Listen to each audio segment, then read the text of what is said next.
Hello, হে everyone, কেমন আছো তোমরা সবাই? আশা করি সবাই খুব ভালো আছো আর আমিও ভীষণ ভালো আছি। হ্যাপি নিউ ইয়ার সবাইকে। আর বলো তো, আমরা যে জিনিসটা পারি না সেটা শিখতে তো আমরা সবাই চাই। এই যেমন কলাম আঁকা, আমি তো ঠিক করে আলপনাই আঁকতে পারি না বৃহস্পতিবার দিন বাড়িতে, তার ওপর কলাম। না না, এরা খুব সুন্দর করে আমাকে এদের সমস্ত গ্রুপে জয়েন করেছিল যে আঁকার জন্য। তো তার পাশাপাশি এখানে 31 ডিসেম্বর আর 1 জানুয়ারিতে ভীষণ ভালো অফার দেয় সমস্ত শপিং মল বলো, সুপার মার্কেট, গ্রসারি, ভেজিটেবিলে সব কিছুতে খুব সুন্দর ছাড় দেয়। তো সেই জন্যই আমরা 1 জানুয়ারি, যেহেতু আদ্রিকা ভীষণ ছোট, তো কোথাও আমাদের বেরোনোর কোনো প্ল্যান নেই, করিও নি, ও ভীষণ ছোটো বলে।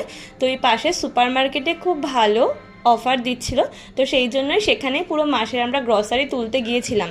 এই মাখানাটা এখানে দাম থাকে 500 মতো, ওই 499 এরকম, কিন্তু এটা অফারেই 225 টাকায় আমরা পেয়েছিলাম। যেহেতু আদ্রিকা ছোট, ওর 9 মাস কমপ্লিট হবে আর কিছুদিন বাদে, আর 8-9 দিন বাদে, তো ভেবেছি এবার ওকে হোমমেড স্যারেলাক দেবো। মানে আমি ওকে 2-3টে রেডিমেড স্যারেলাক কিনে খাইয়েছি, কিন্তু এবার হোমমেড দেবো বলে ভেবেছি।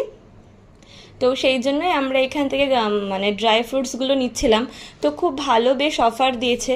আর কে না চাই বলো একটু অফার দিলে সেখান থেকেই নিতে, তার কারণ এখানে জিনিসপত্রের বড্ড বেশি দাম। মানে এত বেশি গায়ে লাগে যখন মা ফোনে বলে তোরা ওটা অত টাকা দিয়ে নিচ্ছিস, আমরা তো এখানে এত কম টাকায় পেয়ে গেছি। তো সেটা শুনে খুব মনটা খারাপ হয়। তো যাই হোক, আর এই চকলেট বক্সটা আমার খুব পছন্দের, কিন্তু এটা আমি অনেক খুঁজে খুঁজে পাই না। তো সেই জন্য এটা এখানে পেয়েছি বলে কিছু না ভেবে আমরা চকলেট বক্সটা তুলে নিয়েছি। আর মানে এতটাই ছাড় দিয়েছিল, এই পুরো ট্রলিটা আমি কেনাকাটা করেছিলাম, যেটা আমার ওই 1200 টাকার মধ্যেই হয়ে গেছিলো। তাহলে তোমরাই ভাবো। ঠিক আছে, আমাদের বিল হয়ে গেছে। কেমন লাগলো ভিডিওটা অবশ্যই জানি।